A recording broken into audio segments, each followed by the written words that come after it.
Selamat datang di cerita horor kedua. Semoga sahabat-sahabat semua selalu diberi kesehatan dan dimurahkan rezekinya. Jangan lupa di subscribe dan di like. Desa Karangjati, sebuah desa kecil di pinggiran kota, diselimuti kabut misteri yang telah berlangsung selama puluhan tahun. Desa itu tenang, dengan penduduk yang ramah, ladang yang subur, dan hutan lebat yang membentang di sekitarnya. Namun, ada satu tempat yang membuat bulu kuduk warga berdiri, yaitu Jembatan Watu, atau yang dikenal dengan sebutan Jembatan Arwah. Konon, jembatan kayu tua yang melintang di atas sungai Watu itu bukan sekedar jalur penghubung. Di balik kayu lapuknya, tersimpan kisah pilu tentang tragedi yang terjadi bertahun-tahun silam. Diceritakan bahwa di malam Jumat Kliwon, suara-suara aneh sering terdengar dari arah jembatan. Ada bisikan lirih memanggil nama-nama orang, suara langkah kaki yang bergema di malam hari, bahkan sesekali terdengar tangisan pilu yang seolah datang dari dunia lain. Banyak warga yang memilih menghindari jembatan itu, terutama saat malam mulai larut. Namun, ada pula yang percaya bahwa cerita-cerita itu hanyalah mitos yang berkembang dari rasa takut yang berlebihan. Salah satunya adalah Dani. Dani, pemuda berusia 25 tahun, baru pindah ke desa itu setelah kematian ayahnya. Ia tinggal di rumah peninggalan keluarga yang terletak tak jauh dari jembatan. Sejak kecil, Dani sudah sering mendengar cerita tentang jembatan arwah dari mendiang ibunya.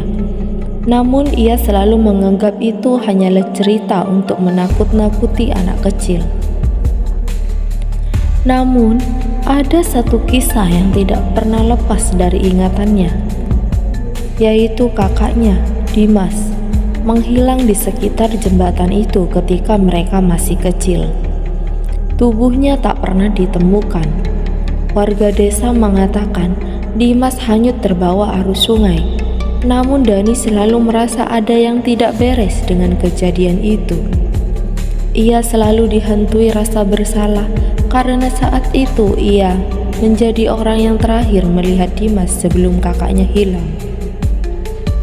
Rasa penasaran dan keinginan untuk menepis rasa bersalah itu mendorong Dani untuk mencari tahu kebenaran. Maka bersama 3 temannya, Arman, Jaya, dan Tia, Dani merencanakan sesuatu yang dianggap nekat oleh warga desa.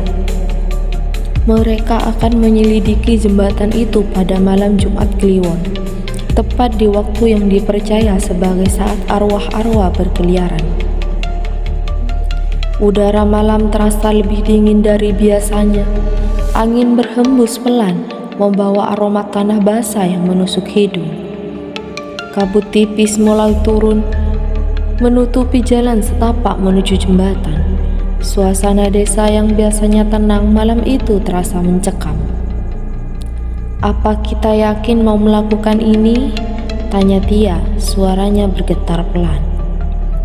"Kita sudah sejauh ini," jawab Dani, mencoba terdengar tegas meskipun hatinya ikut bergetar. "Aku harus tahu apa yang sebenarnya terjadi di sini." Mereka membawa kamera, senter, dan alat perekam suara. Arman dan Jaya tampak ragu, namun mereka tidak ingin meninggalkan Dani sendiri. Mereka berteman sejak lama, dan rasa persaudaraan itulah yang membuat mereka tetap bertahan malam itu. Saat mereka sampai di jembatan, suasananya sunyi menyeruak. Tidak ada suara jangkrik, tidak ada suara burung malam. Hanya gemercik air sungai yang mengalir pelan di bawah jembatan. Jembatan itu tampak rapuh, kayunya yang tua tampak retak dan lapuk. Mereka berdiri sejenak saling menatap seolah menunggu salah satu dari mereka untuk melangkah lebih dulu. Akhirnya Dani maju, melangkah ke tengah jembatan.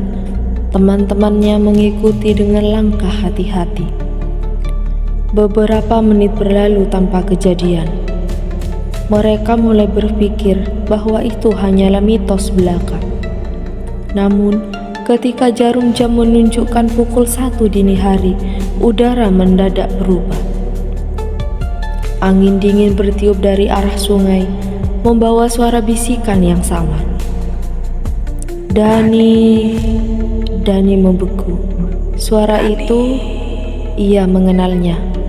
Suara yang sama yang selama ini hanya hadir dalam mimpi-mimpinya. "Kalian dengar itu?" bisiknya pada teman-temannya. Arman menelan ludah, Jaya memandang sekeliling, sementara Tia tampak ketakutan. "Tadi ada yang memanggilkan?" tanya Tia dengan suara nyaris tak terdengar. Belum sempat mereka menjawab, terdengar langkah kaki dari ujung jembatan. Langkah itu berat, menyeret, seolah ada sesuatu yang berjalan di atas kayu tua itu. Mereka menoleh bersamaan, menyorotkan senter ke arah suara itu. Tak ada siapapun di sana. Namun, tiba-tiba kabut tebal muncul, menelan ujung jembatan. Dari balik kabut itu muncul bayangan samar. Sosok berbalut kain putih, rambut panjang menutupi wajahnya. Suasana semakin mencekam ketika sosok itu perlahan melangkah mendekat, namun tanpa suara. "Aku di sini," bisiknya. Kali ini lebih jelas.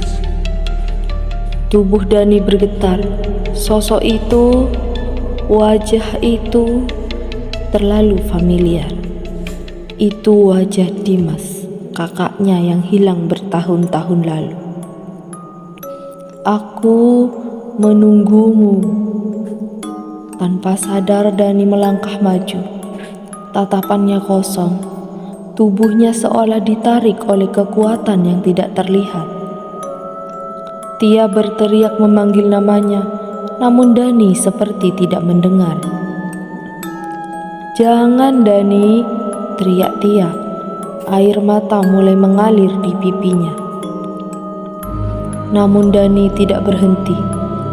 Semakin dekat dengan sosok itu, udara semakin dingin, dan suara bisikan memenuhi pikirannya. "Kau meninggalkanku," bisik sosok itu. Suara yang dipenuhi duka dan dendam. Tiba-tiba, tangan pucat itu terulur menyentuh leher Dani. Sentuhan itu dingin seperti es yang menusuk hingga ke tulang. Dani mencoba melawan, namun tubuhnya terasa lemah. Pandangannya mulai gelap, suara-suara di sekitarnya memudar. Dan dalam sekejap, Dani menghilang. Malam semakin pekat, menelan desa Karangjati dalam sunyi yang mencekam. Di tepi sungai, jembatan arwah berdiri kokoh, diam namun penuh dengan sejarah kelam yang menunggu untuk diungkap. Dani telah lenyap, ditelan kabut dan sosok misterius yang muncul dari kegelapan. Yang tersisa hanyalah ketakutan dan kebingungan yang melingkupi Arman, Jaya, dan Tia. Suara Tia masih menggema, teriakan putus asa yang memanggil nama Dani. Namun yang menjawabnya hanyalah keheningan, seolah malam menelan semua harapan. Mereka berdiri membeku, menatap tempat di mana Dani berdiri beberapa detik yang lalu. Yang kini kosong, hanya tersisa udara dingin yang menusuk tulang.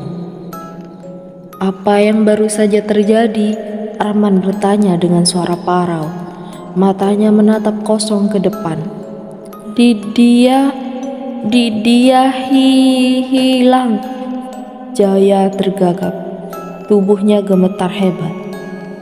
Tia menatap ke arah kabut yang masih menggantung di ujung jembatan. Dia nggak hilang. Dia masih di sana. Kita harus cari dia. Namun, sebelum ada yang sempat bergerak, suara itu kembali terdengar.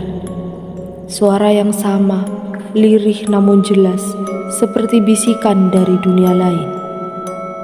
Tinggallah bersamaku. Tia merasakan bulu kuduknya berdiri. Itu suara Dani, tapi bukan suara yang dikenalnya.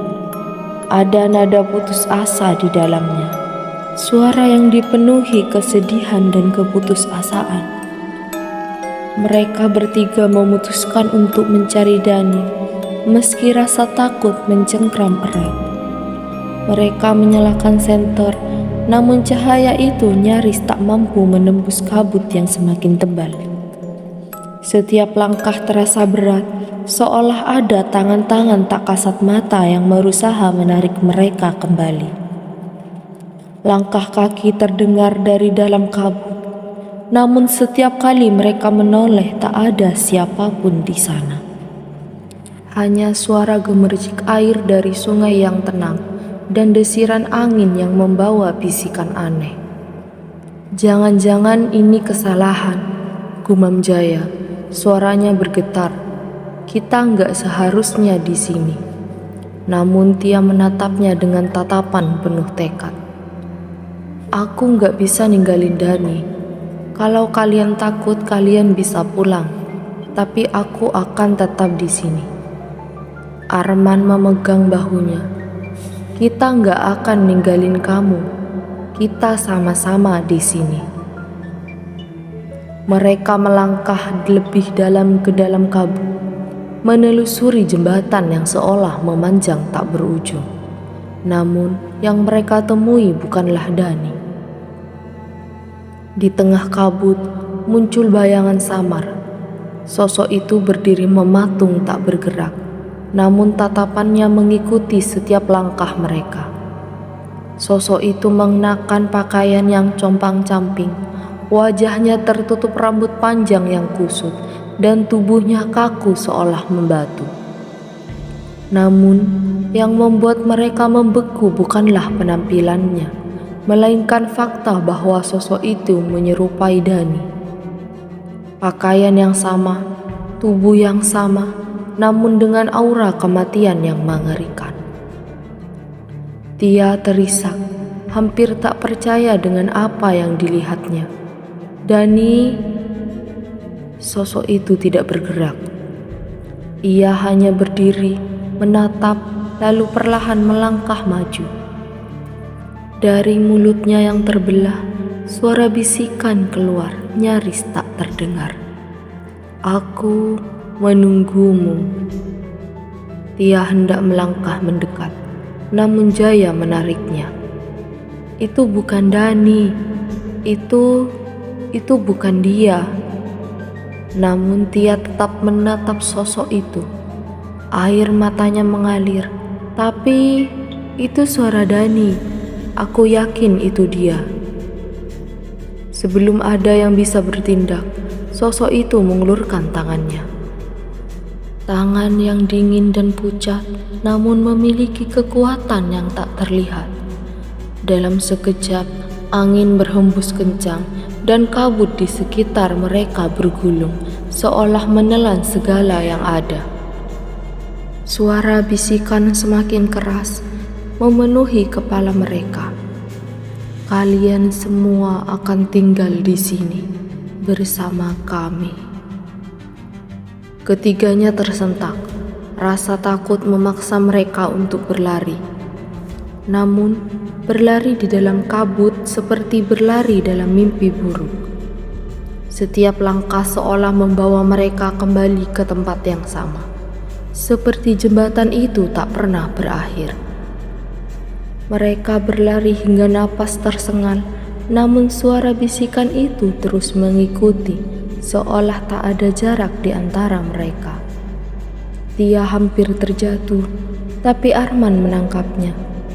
Jangan berhenti, kita harus keluar dari sini. Namun dari balik kabut, suara Dani kembali terdengar. jangan tinggalkan aku." Tia menghentikan langkahnya. Matanya menatap ke dalam kabut, dan di sana ia melihat sosok Dani berdiri lemah, memandangnya dengan mata yang memohon. "Aku harus menolongnya," teriak Tia, melepaskan diri dari genggaman Arman dan berlari menuju sumber suara itu. "Tia, jangan!" Jaya berteriak, tapi suaranya seolah tertelan kabut. Arman dan Jaya hanya bisa menatap dengan ngeri saat Tia menghilang di dalam kabut. Arman dan Jaya hanya bisa menatap dengan ngeri saat Tia menghilang di dalam kabut. Tubuhnya perlahan lenyap seperti Dani. Hanya suara teriakan yang tersisa, lalu sunyi. Mereka terdiam, saling bertatapan dengan wajah pucat. "Kita harus pergi," bisik Arman. Suaranya berat menahan ketakutan. Jaya mengangguk, namun langkahnya ragu. Mereka tak sanggup kehilangan lebih banyak. Mereka berlari, menembus kabut berusaha kembali ke desa. Namun di belakang mereka, suara bisikan itu terus mengikuti. "Jangan tinggalkan kami, jangan tinggalkan kami." Ketika akhirnya mereka berhasil keluar dari kabut, mereka berdiri di tepi desa, tubuh lelah, wajah pucat, dan napas yang tersengal. Mereka menoleh ke belakang. Jembatan itu tampak seperti biasa, diam, sunyi, tanpa kabut, seolah tak pernah terjadi apa-apa. Namun mereka tahu ada yang tertinggal di sana, Dani dan Tia. Arman menatap Jaya, matanya dipenuhi rasa bersalah. "Kita nggak akan bisa biarkan mereka di sana." "Kita butuh bantuan," jawab Jaya, suaranya lemah. "Kita butuh seseorang yang tahu tentang tempat itu." Namun malam itu, ketika mereka menceritakan semuanya pada warga desa, hanya tatapan takut yang mereka terima. Tak ada yang berani bicara, tak ada yang berani mendengar. Karena di desa itu, semua orang tahu satu hal, siapapun yang menghilang di jembatan arwah tidak pernah kembali. Malam di desa Karangjati semakin larut, tapi ketakutan yang mengikat hati Arman dan Jaya tidak kunjung mereda. Dua teman mereka, Dani dan Tia, telah hilang di balik kabut pekat yang menyelimuti jembatan arwah. Suara-suara bisikan, sosok-sosok samar, dan tatapan kosong warga desa semakin mempertebal misteri yang belum terpecahkan. Namun satu hal yang pasti, jembatan itu menyimpan dendam. Keesokan paginya, Arman dan Jaya duduk di beranda rumah Pak Sarwan, sesepuh desa yang diyakini masih menyimpan banyak kisah kelam tentang Karangjati. Mata Pak Sarwan tajam menatap ke depan, seolah menyelami kabut masa lalu yang menutupi kebenaran. "Kalian tak seharusnya pergi ke jembatan itu," katanya lirih. Suaranya berat dipenuhi kepedihan. "Sudah banyak yang hilang di sana, Nak." Tapi siapapun yang bertanya, jawabannya sama, lupakan. Arman menatap Pak Sarwan dengan mata memohon. "Tapi kami nggak lupa, Pak. Dani dan Tia mereka masih di sana." Pak Sarwan menghela napas, lama dan berat. "Kalian harus tahu, dulu sebelum jembatan itu berdiri, ada seorang perempuan bernama Ratna. Dia dihakimi oleh warga desa karena kehamilannya. Malam itu, mereka menyeretnya ke jembatan lama dan melintasi sungai, dan melemparkan ke dalam arus yang deras. Suasana hening, seolah udara berhenti berputar. Ada yang bilang arwah Ratna tak pernah tenang. lanjut Pak Sarwan. Dia menunggu, mencari jiwa-jiwa yang tersesat, agar mereka menemaninya dalam kesunyian abadi. Jaya menelan ludah, tubuhnya bergetar. Kalau begitu, Dani dan Tia, mereka... Pak Sarwan menatap kosong, seolah jawaban yang ia simpan terlalu menyakitkan untuk diucapkan. Jika mereka diambil oleh Ratna, kalian harus membebaskan mereka sebelum malam ketiga. Setelah itu, mereka tak akan bisa kembali. Lanjut part 2. Jangan lupa di subscribe dan di like channel ini. Terima kasih.